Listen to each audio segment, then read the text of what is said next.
Bueno, buenas noches. Es un gusto de verdad estar acá en este precioso lugar de Samaca y con ustedes, presentar este libro que la verdad me ha parecido interesantísimo, muy entretenido, divertido y además con un gran fondo de denuncia de toda la época que hemos sufrido de los años 90 de la corrupción que bueno, nos viene persiguiendo hasta ahora. Y me parece muy interesante que Carmen Molina sea el seudónimo de estos tres caballeros, Javier Mujica, Miguel Pesini y Carlos Freire, porque me preguntaba yo cómo habían logrado que sea una lectura tan homogénea, ¿no? Porque tiene una prosa muy, muy ágil y pareja, y bueno, me ha estado dando revelando algunos secretos hace un rato, pero creo que después él mismo se los va a revelar a ustedes. Y bueno, es un thriller escrito a 6 manos y en realidad yo pensaba que a 8, porque pensé que Pepe Donaire, el editor, había intervenido, pero me dice que realmente han sido ellos tres.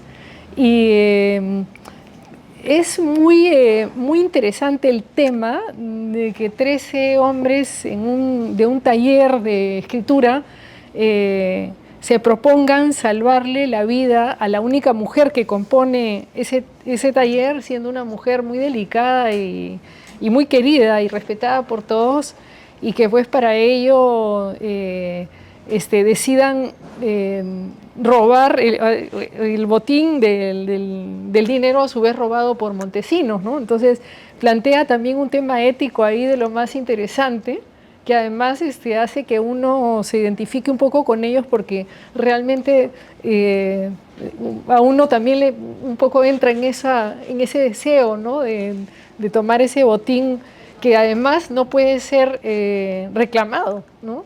Según uno de los que componen estos 13 personas que van al taller, uno es el doctor y bueno, está muy bien hecho el personaje del abogado porque es la manera de pensar de un abogado y de sugerir todas las estrategias y todo, y ya sé de dónde viene porque tú has estudiado derecho, tú eres abogado. Yo no sé.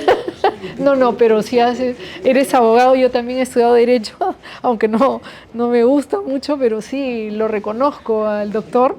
Y los otros personajes, ¿no? Que componen una polifonía muy interesante porque cada uno tiene una personalidad muy bien definida y una autoridad de voz también muy definida, ¿no? El artista, por ejemplo, es totalmente diferente, o el veterano, o el boga, ¿no? Y bueno, este es un thriller con un ritmo muy fluido, les va a gustar mucho.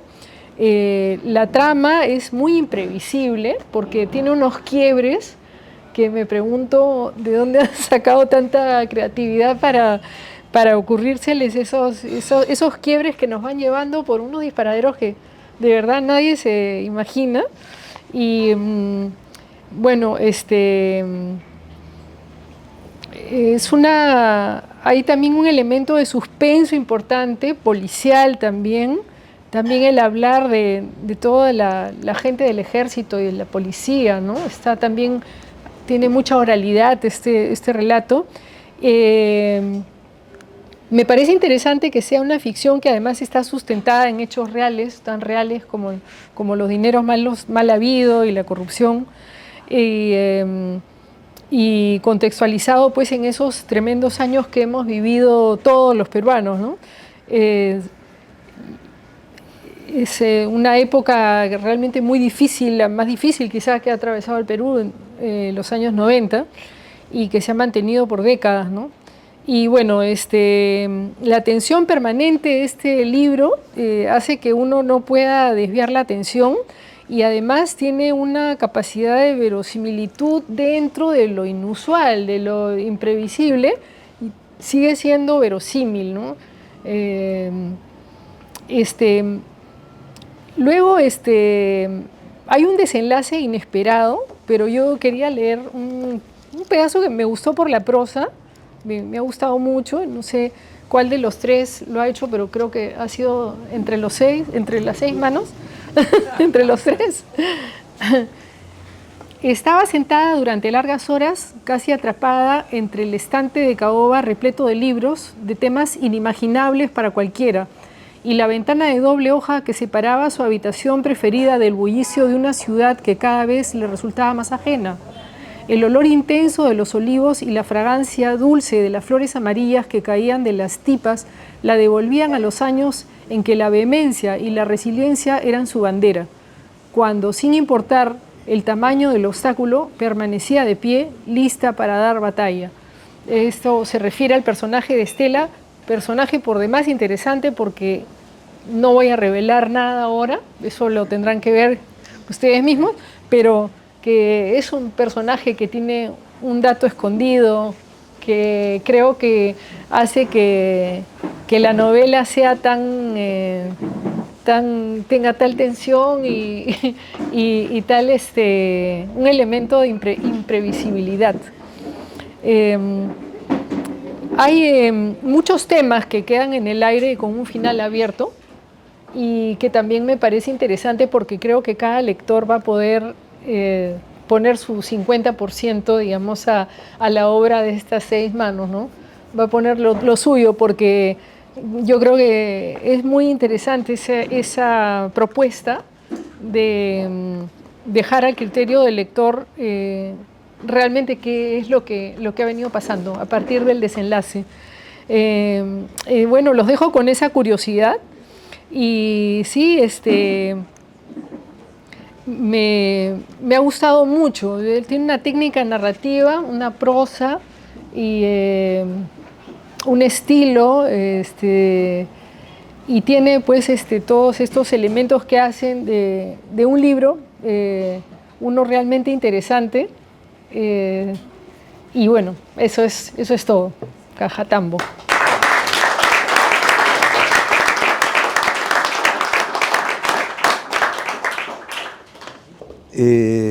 Varios de los rasgos que ha dicho Alina están muy presentes, ¿no? Están presentes todos ellos en la novela. La lectura de este relato, a mí tuve una dificultad que es completamente personal, y era tratar de identificar quién era el autor de cada parte. Y entonces al comienzo anotaba en el libro yo, ¿no? J. Javier, ¿no? O qué sé yo, F. Freire, ¿no? Y al otro amigo, al otro autor, no lo conozco. A Freire recién lo conocí en otra presentación que hubo, y claro, siendo él militar, coronel además, ¿no? Entonces yo trataba de descubrirle prejuiciosamente, ¿no? Trataba de descubrirle el estilo, la mirada que podía tener de la vida, del relato, a qué se refería. A veces estaba seguro, este es el militar, ¿no? ¿Ya? ¿No? Y después cuando se hacía fuerte en el derecho, este es Javier, pues tiene que ser, o en algunos datos de vida, ¿no? O formas de hablar, porque a Javier es al que conozco más. ¿Cuándo, creo yo, comienza a triunfar la novela en este lector que está metiendo la pata, ¿no? Como lector? Cuando me olvido de los autores y ya no me importa quién es quién. Entonces en ese momento significa que ya me atrapó el relato, ya no me importa quién es el que escribe, simplemente avanzo. En ese momento este relato ha ganado, ¿no? En todo lo anterior lo hacía con dificultad, estaba metiendo yo como escuchando otra voz que perturbaba la lectura. Eso no le va a pasar, digamos, a otros lectores, ¿no? Sobre todo a los que no sean cercanos, van a leer desde el comienzo. Entonces, conforme va avanzando, va ganando, uno se va involucrando como lector en la trama. La obra es un thriller, o podríamos decir un policial también, o un thriller y policial al mismo tiempo, y tiene del Perú, ¿no? Alina mencionó denuncia, ¿no? Entonces, claro, acude a la realidad, y si acudimos a la realidad, estamos denunciándola, inevitablemente.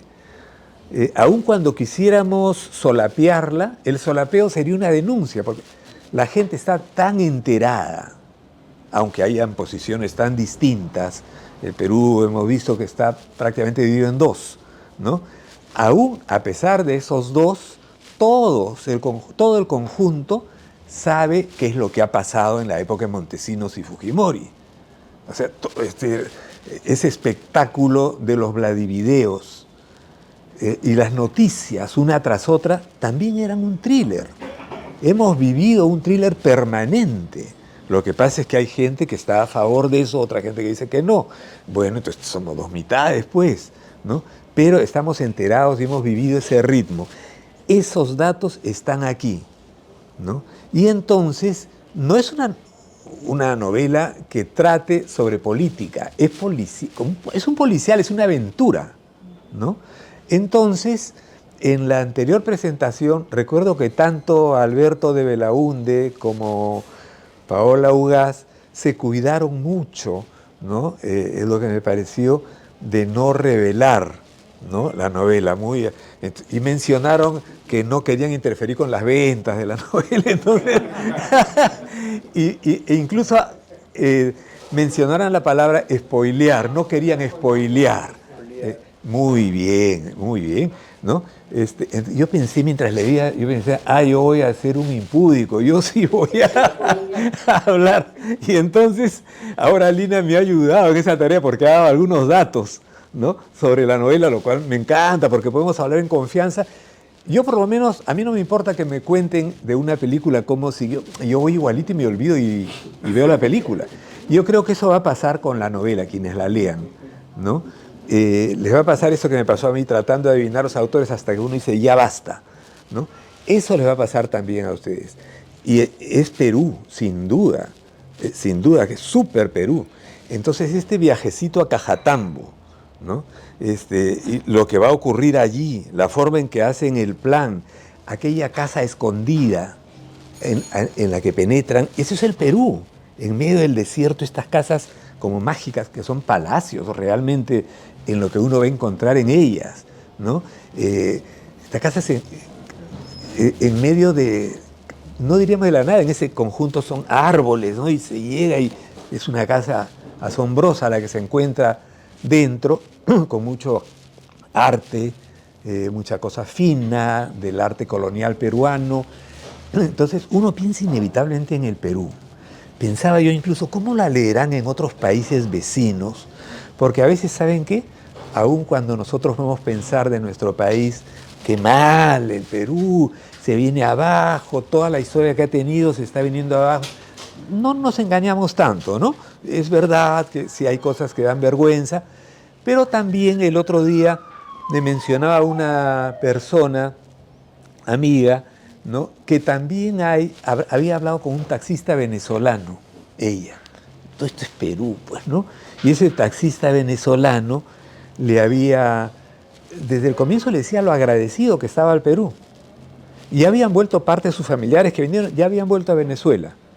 Su hija, que está estudiando medicina ahora allá, en Caracas, ¿no? Su mamá también había regresado muy bien. ¿Y él por qué se había quedado? Porque él es el que está bancando eso, ¿no? Aquí tiene trabajo, y aquí es taxista, y él está bancando los estudios de su hija, y él estaba muy agradecido al Perú por su gente, decía. Lo solidaria que era la gente, ¿no?, con él, ¿no? Y entonces ese factor, la gente, creo que es muy importante y a menudo nos olvidamos de ese factor y solo estamos viendo a esos protagonistas nefastos, ¿no?, de las trafas, de las coimas, de las amenazas, de las extorsiones, de los crímenes, ¿no?, de la maldad, ¿no? Y sin embargo hay ese otro factor que nos devuelve la confianza en nosotros mismos. Y decimos, 5 años que se vienen. Ya, tenemos que confiar en esa reserva que tenemos, que es reserva moral, reserva humana, y que yo creo que en este caso esa reserva atraviesa a los personajes, a los protagonistas, ¿no? Ellos tienen de eso, apuestan por la literatura, que es lo que los une, esta pasión que comparten, este taller, ¿no? Y esa es una apuesta contra el tráfico, ¿no? La vez pasada me interesó, yo no lo conocía a Freire, Carlos es, ¿no? Sí, sí. A Carlos Freire. Entonces me acerqué a él al final de la presentación para conversar con él. Entonces le menciono su ser militar, cómo ha sido con la escritura, y él me cuenta que en una oportunidad él tenía que hacer una maniobra, él estaba al frente de su gente porque él es un comando, es coronel y es un comando, o sea, militar, pero 100%, ¿no? Y tenía que subir un monte y arriba estaba, por decir, el general, ¿no? Y se comunicaban por walkie-talkies, algo así, y de pronto él dio la orden que lancen los morteros, ¿no? Y comenzaron a reventar la cosa, el otro grita, el walkie-talkie, que pare, para él, y le encarga, ¿quién es el que está al frente? ¿No? ¿Usted? Sí, ¿quién es usted? Carlos Freire. Suba, solo, usted suba. Y él subió pues así, tenso, ¿qué me irán a decir ahora? Me va a gritar.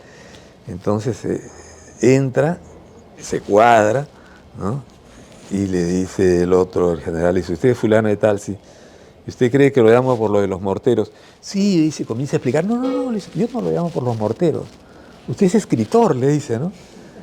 Entonces pienso, bueno, esto deslumbra, pues no me va a decir ahora que bien, estoy orgulloso que tengamos un escritor en la Fuerza Armada, ¿no? Y le dijo, ¿y usted es comando? Así, ¿no? ¿Y qué hace con mariconadas escribiendo? Entonces le salió el milico al hombre, ¿no? Dentro de los prejuicios, pero que ese hombre los corresponde al 100% también, ¿no? Yo también reventé en una carcajada, ¿no? Ante eso. Y ese Perudio que apuesta por un taller literario, que apuesta por el teatro, que apuesta por la música, en mi caso que apuesta por la historieta, ¿no? Ese Perú es al que debemos atender, ¿no? Está aquí Chaqueta, que apuesta por la canción, ¿no? Por la voz, por el sabor, el ritmo. Ese es el Perú que necesitamos, ¿no? Y a eso apuesta este libro. Esta es una aventura de 6 neófitos en algo así como lo que van a hacer. Y sin embargo, con dudas y no dudas, no dan marcha atrás. Se lanzan al ruedo, ¿no? Y uno quiere, como ha mencionado Alina, que triunfen. Que ganen, claro. Uno quiere... Porque Uno se siente parte de ellos. uno ya se metió, ¿no? Uno ya se metió y uno quiere que lo obtengan, ¿no? Y hasta ese momento el resto pueden ser extras casi, o uno que otro personaje, los que no son el grupo, un par de policías que pasan catambo, sí, pero uno no llega a saber mucho de ellos, ¿no? La obra está centrada en ellos. Muy bien, van avanzando y la hacen, ¿no? Fantástico. Pero no crean que les he contado la novela. Ahí falta mucho. Falta mucho. Falta mucho. Hay muchos quiebres, muchos pliegues. Entonces se dan uno ya llegó al final, cree. O sea, claro, han llegado al objetivo. Yo pensaba, ya tienen un objetivo claro, van hacia él, yo quiero que ganen, y ahí está garantizado el interés también, ¿no? Uno quiere ganar con ellos, uno ya se identificó. Es muy también filmable, ¿no? Sí, es como una película. También uno quiere verla en la pantalla fácil o en la televisión por episodios, y uno quiere que ganen. Pero cuando ganan, cuando ya ganaron, ocurren sorpresas. Esas son las que ahora no les puedo decir, ¿no? Pero sorpresas completamente inesperadas, porque por eso son sorpresas, pues, ¿no? Claro, entonces, claro, ¿no? Y entonces la superan. Cuando uno dice, ya la superaron, otra, y Dios, y son todas esperables, ¿ah? Pero díganme si no es el Perú también. Cuando creemos que ya la hicimos, sorpresa, ¿no? Cuando salimos a festejar, sorpresa, ¿no? Y entonces, hasta no hacerla, no podemos cantar victoria, ¿no? Eso es permanente en nuestra vida. Y hay personas, yo me quedo asombrado de mi hijo, ¿no? Que el mayor, digo, que está haciendo su doctorado, pero no me quiere contar hasta, ¿no? Entonces yo, pero cuéntame nada, no se puede. Entonces hay personas que sí, que no hablan hasta no hacerla, ¿no? O que tienen algo en mente o que ya tienen la buena noticia pero no la comunican hasta que no tenerla en la mano, ¿no? Entonces, así es la cosa. Entonces, esta obra es muy entretenida, se lee fácil, sin embargo, yo he tenido varias veces que volver atrás, ¿ah? Leyendo, uno quiere volver a leer partes del relato. Sí, porque hay muchos elementos. Claro, entonces yo he ido escribiendo en ella también, ¿no? Y a veces me he preguntado cosas que ya estaban dichas, pero se me habían pasado, ¿no? Alguna otra también que uno dice, esto se lo voy a decir a uno que a uno le parece una quinceada, o de repente tiene sus razones, porque ellos son 6, ¿no? Pero hay un momento en que uno dice, mi quinta parte, dice uno de ellos. Porque uno renuncia. Por el renunciante. Ya. Pero eso ya sería spoilear. Él lo ha dicho. No, pero no vamos a decir quién renuncia. Este es buen policía. Entonces, bueno, la obra les captura la atención, ¿no? La van a continuar hasta el final. Y cuando crean que ya la tienen, enigma también, es muy lindo el enigma, ¿no? Entonces, pues yo se las recomiendo de todo corazón. Alberto de Belaúnde, la vez pasada, había hablado desde el ser autor, ¿no? Y dio varios pasos, porque surge la pregunta en relación a los 3 escritores, ¿no? ¿Cómo han hecho? Sí. Y de eso quisiera que Javier también nos hable de cómo se conocieron, cómo se buscaron, cómo fue la escritura. ¿Es un capítulo cada uno o en algunos casos, por ejemplo, parten el capítulo y lo hace el otro, o es como un cadáver exquisito? ¿De qué manera lo han hecho? Que nos cuente el interno, ¿no? Y bueno, amigos, los dejo con el autor. Gracias. Bueno, primero muy buenas noches a todas y a todos. Estoy feliz de verlos a todos y cada uno de ustedes aquí. Todas son gente linda, conozco a muchos y estoy muy contento de que estén aquí esta noche. Por ahora mi nombre es Carmen Molina, o un tercio de Carmen Molina. Y Carmen Molina, por ahora, son también 3 personas, que soy yo, el burro por delante, Carlos Enrique Freire y Miguel Pesini. Miguel Pesini es un comando del ejército, un oficial del ejército que vive actualmente en Milán, Italia. Él es, en Italia, es un chef muy reconocido y profesor de cocina en esta ciudad. Antes estuvo en España ganándose la vida, aprendiendo, ejerciendo distintos oficios, y antes de eso estuvo involucrado en una de las batallas más sangrientas del conflicto armado interno, no época del terrorismo, como dicen, sino del conflicto armado interno que vivimos en el país en los años 80. Un gravísimo, crudísimo enfrentamiento con Sendero Luminoso, en el que una enorme masa de atacantes se abalanzó sobre un grupo relativamente pequeño de militares que defendían una base militar en la selva, de la que él sobrevivió gravemente lesionado por un cohete Instalaza. Quedó lisiado y por esa razón le dieron la baja en el ejército. Estas clásicas dadas de baja en las que no se reconoce demasiado el aporte de la persona de la cual el cuerpo militar se está desprendiendo, y es lo que lo obliga a él a irse del país y a tratar de encontrarse la vida en otra parte. Carlos Enrique Freire es actualmente un coronel del ejército. En muy pocos días va a viajar como agregado militar de Perú en Washington, no nombrado por la señora que está hoy día en la presidenta, sino nombrado en forma previa, afortunadamente, o quién sabe. Carlos Enrique Freire ha escrito un regular número de novelas de distinta fractura y estilos y contenidos diversos. Es muy versátil en ese aspecto, y una de sus más renombradas novelas, El miedo del lobo, fue adaptada al cine por Francisco Lombardi y se presentó en en Lima el año pasado, ¿no? De manera bastante reconocida. Su última novela se llama Tierra de Canes, es una novela que también ha sido bastante bien recibida y yo personalmente la recomiendo, porque es una mirada desde lo que fue el proceso de la conquista, desde la lectura de un perro. Y esto es muy original y creativo. Y yo soy un aprendiz de escritor que intenta hacer lo que puede, acompañado de personas tan ilustres como las que acabo de mencionar. Carmen Molina es la prima pobre de Carmen Mola. No sé si saben quién es Carmen Mola. Carmen Mola es la autora de una serie de novelas policiales muy famosas en España, que vende cientos de miles de ejemplares y que ganó en el año 2021 un premio de la editorial Planeta, si mal no recuerdo, por una de estas obras que se llama La Bestia.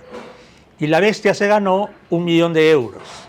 Entonces, cuando llamaron a Carmen Mola a recibir el premio, no se presentó ninguna señora tan bonita como la que aparece en la contracarátula de este libro, sino se aparecieron 3 sujetos diciendo yo soy Carmen Mola, y cada uno decía yo soy Carmen Mola, yo soy Carmen Mola, yo soy Carmen Mola, y la gente estaba loca porque no entendía nada.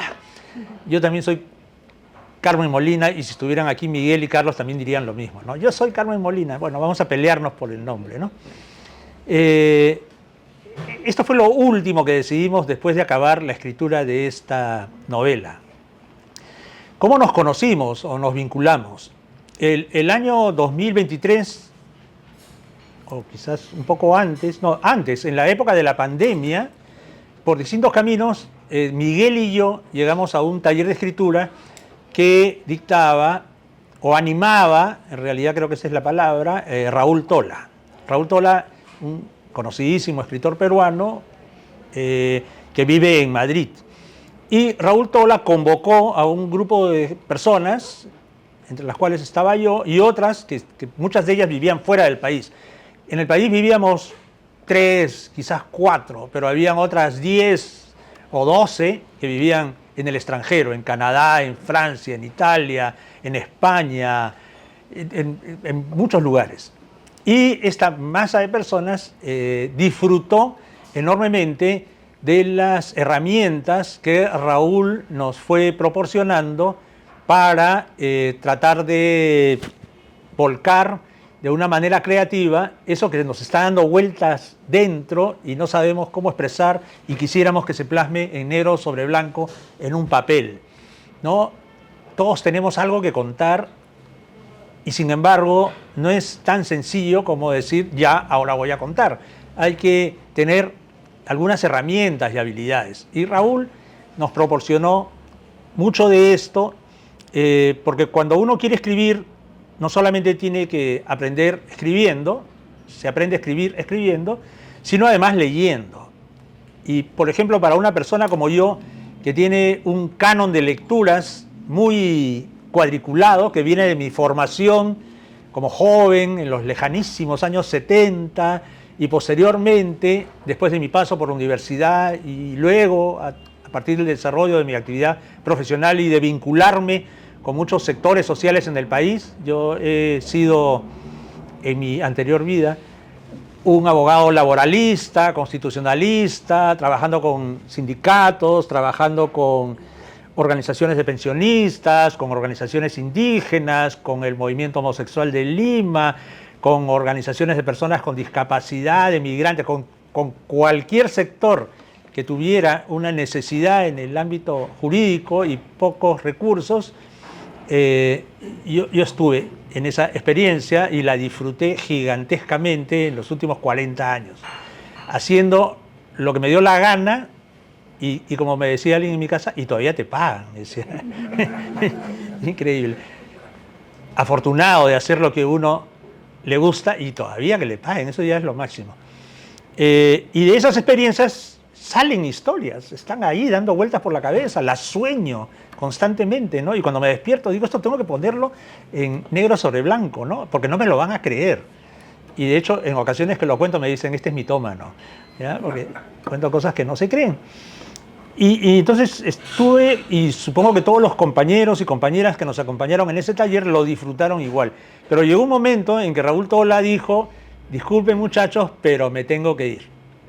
Porque lo convocaron a un proyecto de comunicación acá en Perú, que era TV Nativa, un proyecto que no acabó bien. Al final, como abogado, tuve que defender a Raúl para que le paguen los sueldos que no le pagaban. Pero no se preocupen, los voy a dejar con otro orientador, que es como me gustaría llamarlos, ¿no? Que era Sergio Galarza, otro escritor peruano que vive en Madrid y que acaba de presentar su última novela en la Feria Internacional del Libro de Lima. Sergio nos acompañó durante menos de un año y fue un buen acompañamiento, diría yo, pero terminó como Tola. Y dijo, un día se apareció y dijo, bueno muchachos, me tengo que ir. Porque había postulado, había hecho una oposición a un empleo de ferroviario en España, en la Renfe de España, y lo había ganado, entonces dijo, no puedo seguir con las dos cosas, ¿no? Entonces, ¿y ahora qué hacemos? Dijimos todos. Una parte, yo diría que como un tercio, casi la mitad del taller, desertó, salieron corriendo en distintas direcciones, y los que nos quedamos dijimos, ¿qué hacemos? Entonces, Miguel Pesini, nuestro amigo militar que vive en Milán, Italia, dijo, no se preocupen, yo tengo la solución. Y entonces habló con Carlos Enrique Freire y le dijo, Carlos, tú hazte cargo del taller. Y Carlos le dijo, pero yo nunca he hecho un taller de escritura en mi vida. ¿Qué voy a hacer con ustedes? Y entonces nosotros le dijimos, bueno, no te preocupes, este es el primero de los de nosotros y nunca vamos a poder compararte porque no hemos hecho otro antes, así que dale nomás tú. Y estuvimos entonces trabajando con Carlos una cantidad regular de meses hasta que poco a poco algunos se fueron yendo y no quedamos sino un pequeño puñado de entusiastas. Entonces dijimos, ¿saben qué? Hay que pasar a otra cosa. Y cerrémosla como se debe. Hagamos una obra colectiva. Entonces, esto lo empezamos más de 3. Digamos, 6, quizás 7. Aportando ideas, pero luego básicamente los 3 nos concentramos y finalmente los 3 concretamos el proyecto de escribir la novela. Dijimos, ¿esto es original? Yo creo que sí, por varias razones. Una primera tiene que ver con algo que trasciende la obra de la novela Cajatambo, El oro de Montesinos, que es la circunstancia de haber reunido en su escritura a 3 personas tan diferentes, o por lo menos a 2/3 de ellas tan diferentes del otro tercio, que eran Carlos Freire, un militar en actividad, un alto oficial de las Fuerzas Armadas del Perú en actividad, Miguel Pesini, un oficial de las Fuerzas Armadas en retiro, comprometido durante el conflicto armado interno, y un abogado defensor de derechos humanos, un abogado que ha llevado causas en la Comisión y en la Corte Interamericana de Derechos Humanos que le levantarían los pelos y los quepís a los militares que supieran de qué casos estoy hablando. Y sin embargo, estos 3 individuos decidieron que sí, que ese no era un obstáculo para poder hacer algo juntos. Y como dijo Juan, la literatura fue la amalgama que permitió esta comunión, digamos, de intereses para concretar esta obra. Esto es como off the record. Yo normalmente no me junto con abogados o con personas en general que yo tenga la más leve sospecha de que hayan estado involucradas en violaciones de derechos humanos. Sería muy grave para mí y lo que yo creo que uno tiene que hacer como profesional y como persona, ¿no? Entonces, como suelen hacer los chicos, creo que dicen estoquear o googlear, no sé. Yo los recontra-estoqueé y los googleé antes de decidir que sí, que estaba bien, no pasaba nada, ¿no? Y claro, siempre aparece alguna objeción, ¿no? Porque ¿quién está libre de pecado en esta tierra? O como dice mi esposa, que seguramente va a llegar en algún momento, todos tenemos un defectito, ¿no? Y los defectitos que puedan tener ellos no son más graves que los que yo tengo. Entonces, ¿por qué no? Y entonces nos decidimos a trabajar esto. Y eso es muy importante en un país tan polarizado como este. Como Juan decía, estamos divididos en dos. Somos dos Perús. Y no es casual, ¿no? Porque yo creo que toda la historia del Perú es una historia de fractura, de encono, de división. Hace mes y medio, 2 meses, justamente, en otra reunión en la que estaban Alina y Chaqueta también, presentamos un libro de una escritora peruana que vive en Canadá, que se llama María Teresa Grillo, y el libro se llama El año que vivimos dispersos. Y de las distintas cosas que yo analicé de esa novela, que es muy buena y la recomiendo, realmente la recomiendo, El año que vivimos dispersos, de María Teresa Grillo, me interesó explorar la noción que se esconde detrás de la palabra disperso, dispersión, y su significado, incluso desde el punto de vista del psicoanálisis, ¿no? De lo que habla, que no es de otra cosa que de la escisión, de la disociación y de nuestra infausta capacidad para hacer que nuestras diferencias, incluso diferencias naturales y sencillas, se conviertan en enconos insalvables, ¿no? Recuerdo los jóvenes izquierdistas de los años 70 que leían el libro rojo de Mao, que era una cosita así. Decían, siempre hay que distinguir entre la contradicción principal y las contradicciones secundarias. Entonces las secundarias se podían pasar por alto, pero ya la principal ni de vainas, ¿no? Eso ni hablar. Pero en el Perú todas son contradicciones principales, todas. Y por quítame esta paja, nos matamos, ¿no? Y yo no me puedo sentar a tu lado porque tú eres tal y yo soy cual y lo mismo dices tú de mí, y entonces que este es un caviar comunista y este es un facho, y estamos fritos. Y es imposible pensar en un proyecto nacional en esas condiciones, es imposible pensar en un proceso de verdadera, de genuina reconciliación si partimos de este tipo de exclusiones, ¿no? Hubo una guerra, un conflicto armado, pero hubo un vencedor y un vencido, el vencido desaparece, ¿no?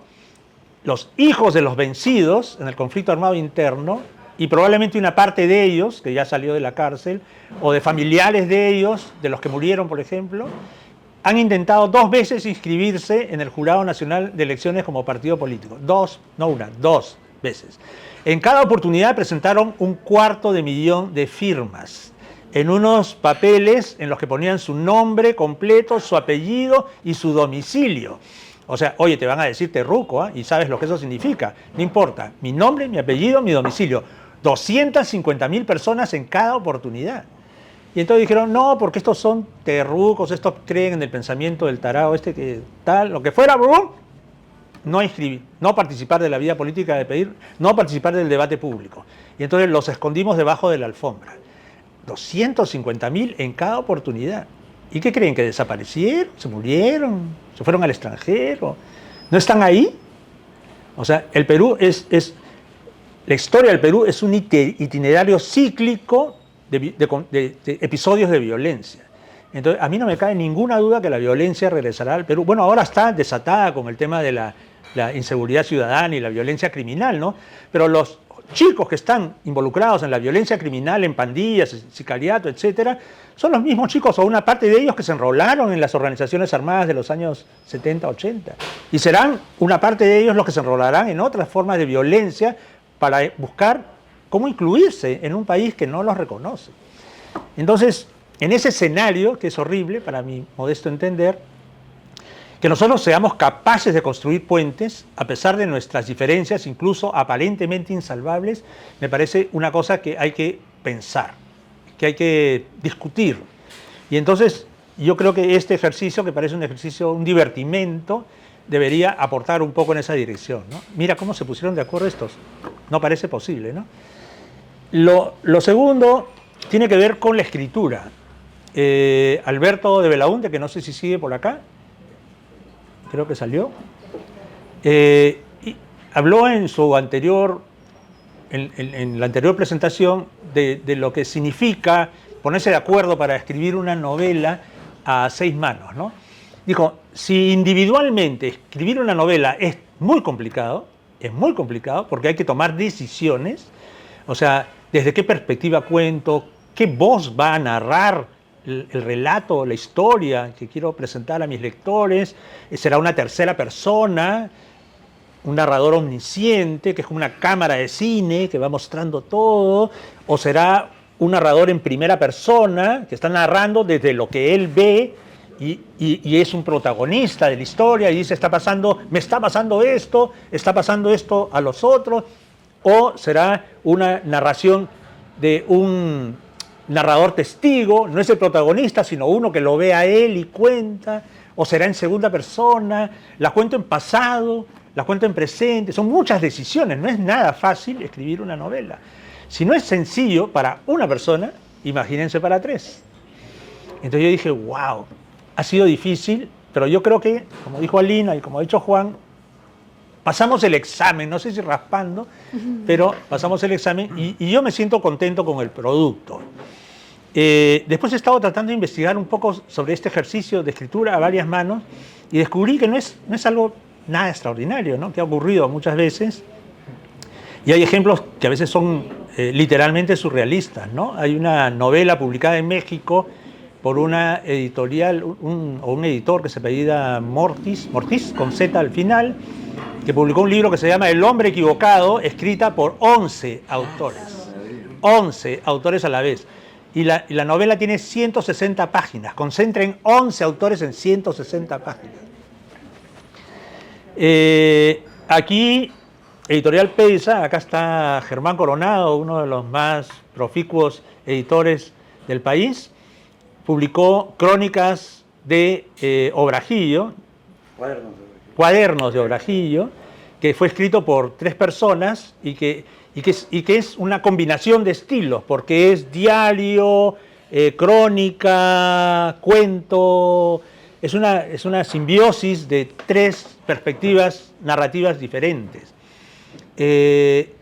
Hay 2 autores, uno se llama Frederick Danan y el otro se apellida Lee, pero no me acuerdo el nombre, que escribían novelas policiales con el seudónimo Ellery Queen y se pasaron 40 años y publicaron creo que como 80 o 90 novelas entre los dos, así, creo que eran primos ellos. O sea, se puede, es un poco complicado, pero el producto puede ser muy interesante. ¿Qué aporta escribir a varias manos? Como muchos presumen, se escribe más rápido, ¿no? Pues si escribimos entre varios, es más rápido. Hay más ideas, ¿no? A veces los escritores se topan con la página en blanco, no saben qué hacer, se golpean la cabeza. Hay más ideas, brota por aquí, brota por allá, pim, pim, perfecto. Y ahí acaba todo. Y no siempre ocurre esto, porque entre las dificultades hay que citar que hay que luchar mucho contra el ego de los escritores, ¿no? Porque en nuestro caso en particular, nosotros imaginamos una trama, muy básicamente, no preparamos, cosa que suele ocurrir, una escaleta. Una escaleta es como el guión pormenorizado de todos los capítulos y escenas de lo que se va a escribir. No hicimos una escaleta. En ese sentido, Carmen Molina es una escritora brújula, que dicen que va viendo por el camino, y no es una escritora mapa, que es la que, si no tiene mapa, no funciona, ¿no? Y nos encomendamos un capítulo, uno lo escribía, y luego lo releíamos y reescribíamos con el aporte de los otros. Entonces puede ocurrir que yo haya escrito una frase que me parece digna del premio Nobel de poesía o de literatura, y el otro día eso es basura, saca eso. Y entonces tu ego se marchita un poco, ¿no? Y yo confieso que sí, que ocurrió, pero uno psicológicamente también crece en un ejercicio como este. Y creo que, imagínense a 2 militares a los que le corriges lo que escribe. O sea, yo creo que, y ver que ellos con sencillez aceptaban, me hacía sentir a mí poca cosa si yo no hacía lo mismo. Entonces, fue en ese sentido un ejercicio muy enriquecedor personalmente, ¿no? como decía Alina, tratamos de aplicar todos los recursos narrativos que habíamos aprendido en el taller de escritura. Aquí hay algunos colegas míos que han estado en la maestría de escritura creativa de la Universidad Católica, ¿no? Entonces ahí te enseñan, ¿no? Te dices el monólogo interior, por ejemplo, ¿no? Como reflexión hacia adentro, la caja escondida, te guardas un dato para soltarlo más tarde, escribir en tercera persona, en primera persona, pero nosotros lo metimos todo. Entonces hay tercera persona y hay primera persona, pero no una primera persona, hay muchas primeras personas que son los protagonistas. Entonces tú vas viendo, como decía Juan, tratando de descubrir quién es este. Este es el boga, este es el veterano, este es el doc, este es el tal. Realmente experimentamos y yo creo que logramos felizmente un producto razonablemente leíble, ¿no? Y la prueba de fuego era el tema del estilo, ¿no? Que no se diga, que esto no es un cadáver exquisito, porque el cadáver exquisito de la época de los surrealistas, digamos, que es básicamente lectura inconsciente, la línea que escribe uno no tiene nada que ver con la línea que escribe el anterior, ni el anterior, ni el anterior, ni el anterior. Aquí no, aquí sí hay un encadenamiento y una secuencia escrita con varias manos, ¿no? Y eso también me parece que es algo bonito. Y bueno, eso, ahora sí podemos charlar entre todos y disfrutar después del... Cuando tú dijiste que se encomendaba, yo pensé que me decía que ibas a decir adiós. Fue una intervención mía la vez pasada también. Bueno, muchas gracias, Alina.